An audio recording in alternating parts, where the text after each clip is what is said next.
Good morning बच्चों। विवेक कुमार, आप हमको ज्वार भाटा बताइए। समुद्र का पानी जब ऊपर उठता है और तटवर्ती ठीक भूमि को डुबो दे दो तो इसे ज्वार कहते हैं। फिर समुद्र के जल कम होकर पीछे लौट जाए तब इसे क्या कहते हैं? भाटा कहते हैं। चलो चांदनी कुमारी, खरीफ फसल किसे कहते हैं? खरीफ फसल जो जून जुलाई में बोई जाती है खरीफ फसल कहते हैं। जैसे धान, सोयाबीन, मक्का, मूंगफली, कपास आदि। रबी फसल किसे कहते हैं? रबी फसल जो अक्टूबर माह में तथा फसल की कटाई मार्च में होती है।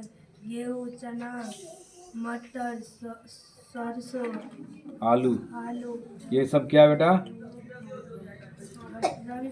अक्षय ऊर्जा क्या होता है? अक्षय ऊर्जा क्या होता है, कौन बताएगा?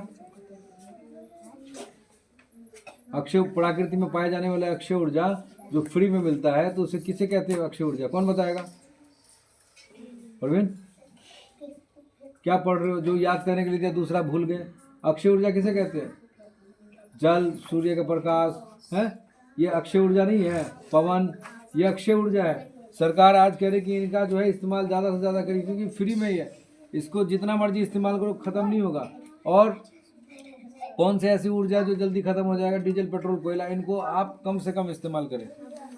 ये समुद्र के जल में तैरना क्यों मुश्किल है? समुद्र के जल में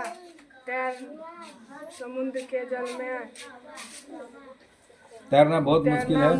बहुत मुश्किल है और संभाव बहुत मुश्किल है। क्यों मुश्किल है? बहुत ज़्यादा, क्योंकि समुद्र में सदैव लहरें आती रहती है, बवंडर आता रहता है जिसके कारण मृत्यु भी हो सकती है।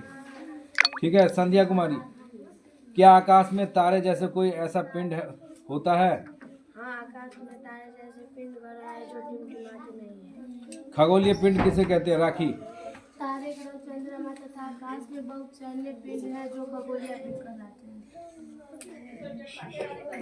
रात्रि के समय आकाश में सबसे अधिक प्रदीप्त पिंड कौन सा है? चांदनी, चांद। कौन सा बेटा? चांद। बालचंद्र किसे कहते हैं? अमावस्या के समय अगले दिन एक छोटा सा भाग आकाश में दिखाई देता है। उसे बालचंद्र। गुड। ये क्या नाम है आपका? परमशिला, जोर से बोलना है।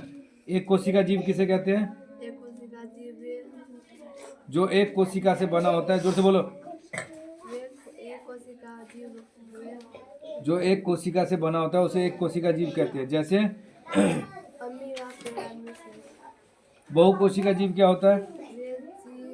जिनका जो बहुत सारे कोशिकाओं से मिलकर बने होते हैं उसे बहु कोशिका जीव कहते हैं। जैसे हमारा मानव का शरीर, पेड़ पौधे, ये क्या होता है बेटा? बहुत सारे कोशिकाओं से मिलकर बने। आप सब भी सीखो। मनोहर, यदि वर्षा कम हो तो क्या होगा? वर्षा कम होने पर फसलें नहीं उगेंगी, अन्न की कमी हो जाती है जिसमें कुआं, तालाब सूख जाती है और पानी की कमी हो जाती है। ठीक है। तो ये वर्षा ज़्यादा हो इसके लिए क्या आप उपाय बताओगे, सलाह बताओगे? चांदनी, वर्षा ज़्यादा हो उसके लिए आप क्या सलाह बताओगे? हमको ज़्यादा से ज़्यादा पेड़ पौधे लगाना चाहिए, है ना? क्या करना चाहिए बच्चों? हाँ, ठीक है। तो आज हमको किस ओर ज़्यादा ध्यान देना चाहिए? पेड़ पौधे की ओर। और बिल्कुल ध्यान देना चाहिए क्योंकि पेड़ पौधे हमको क्या देता है? शुद्ध वायु देता है। देता है नहीं देता है? क्या सूर्य के अतिरिक्त भी कोई प्रकाश का दूसरा स्रोत है? सूर्य के अलावा कोई और दूसरा प्रकाश का स्रोत है? कौन है?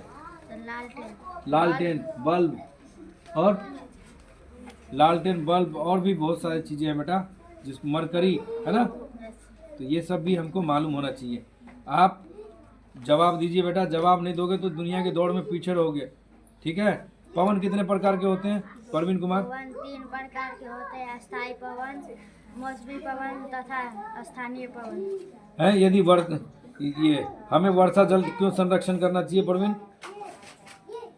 वर्षा कम होने पर फसलें नहीं उपजेगी, अन्न की कमी हो जाएगी, ठीक है। कुएं, और तालाब सूख जाएंगे। हाँ, तो हमको इस बात का ध्यान रखना चाहिए। मौसम के अंतर्गत किन किन तत्वों का अवलोकन किया जाता है? तापमान, वर्षा, आर्द्रता, वायु का वेग।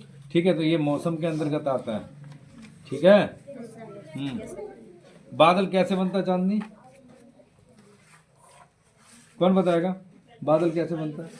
जो बेटा तालाब में, कुओं में, नहर, नदी में जो पानी होता है वो क्या होता है, जब सूर्य का प्रकाश पड़ता है तो वो वाष्प होता रहता है। क्या होता रहता है? और एक दिन वाष्प जो है होता रहता है, उड़ता रहता है। ठीक है। और एक दिन क्या होगा, बादल बन जाता है और फिर वो क्या हो जाता है, वर्षा के रूप में हमको मिलता है। ठीक है। वर्षा के मौसम में कपड़े जल्दी क्यों नहीं सूखते? क्योंकि मौसम में क्या हो, वातावरण में क्या होता है, नमी होता है। नमी क्या होता है? चिपचिपापन, गीलापन, है ना? क्या होता है? जिसको इंग्लिश में वीट कहते हैं, WET, वीट, है ना? गीलापन। तो बच्चों आप लोग याद करने में ज़्यादा मन लगाओ। जिन बच्चों को याद नहीं होगा वो दुनिया की दौड़ से पीछे रहेगा। समझ गया? मैथ में सब बच्चे तेज है, सबको आता है, समझ गए। लेकिन क्वेश्चन आंसर, प्रश्न उत्तर, जब आप बैंक के, रेलवे के एग्जाम देने जाओगे, UPSC BPSC, तो वहाँ पे यही छोटे प्रश्न जो है, एक वर्ड का प्रश्न उत्तर बन जाएगा, आपसे पूछ लिया जाएगा। इसीलिए सब विषय में आपको तेज होना है। एक नहीं कि GK में तेज हो गए, हर विषय में तेज होना है। इंग्लिश हो, SST हो, संस्कृत हो, हिंदी हो, समझ गए? तो इसलिए बेटा शाम को पढ़िए, सेल्फ स्टडी कीजिए। जो बच्चा सेल्फ स्टडी नहीं करता है उसको कोई विद्या नहीं दे सकता है। पढ़ना है तो पढ़ना है, प्रश्न उत्तर याद करना है तो याद करना है। ठीक है, गुड।